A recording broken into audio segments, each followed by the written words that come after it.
মায়া যতই ভালো কাজ করুক না কেন এখনও কিন্তু তার স্বামীর চোখে ততটা ভালো হয়ে উঠতে পারেনি যতটা ভালো হয়ে উঠেছে মায়ার শাশুড়ি। মায়ার শাশুড়ির হাত থেকে মায়ার স্বামীকে কীভাবেই বা মায়া রক্ষা করবে।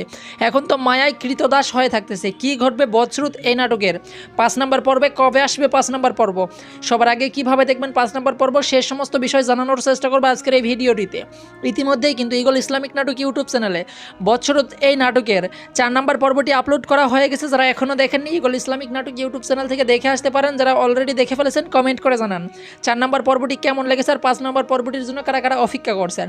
গাইস 5 নম্বর পর্বে আমরা এমনটাই দেখতে পারবো যেখানে মায়ার স্বামী কিন্তু মায়াকে কোনোভাবে দু চোখে মেনে নিতে পারবে না। শুধুমাত্র তার মাকে এইটুকু বলবে, যেহেতু মায়াকে তুমি রেখেইছো একটু ভালোভাবেও রেখে দিও।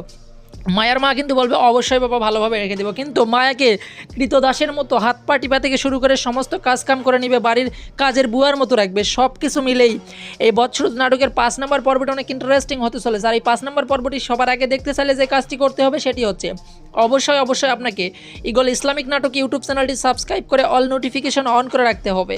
তাহলে কিন্তু বজ্রুত এই নাটকের 5 নম্বর পর্ব আপলোড হওয়ার সঙ্গে সঙ্গেই সবার আগে আপনার কাছে নোটিফিকেশন চলে যাবে, সেখান থেকে দেখে নিতে পারবেন।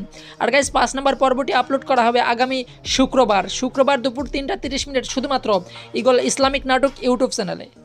এই ছিল আজকের ভিডিও। পরবর্তী ভিডিও দেখার আমন্ত্রণ জানিয়ে এখানে বিদায় নিচ্ছি। সবাই ভালো থাকবেন, সুস্থ থাকবেন আর অবশ্যই আমাদের চ্যানেলটি সাবস্ক্রাইব করবেন।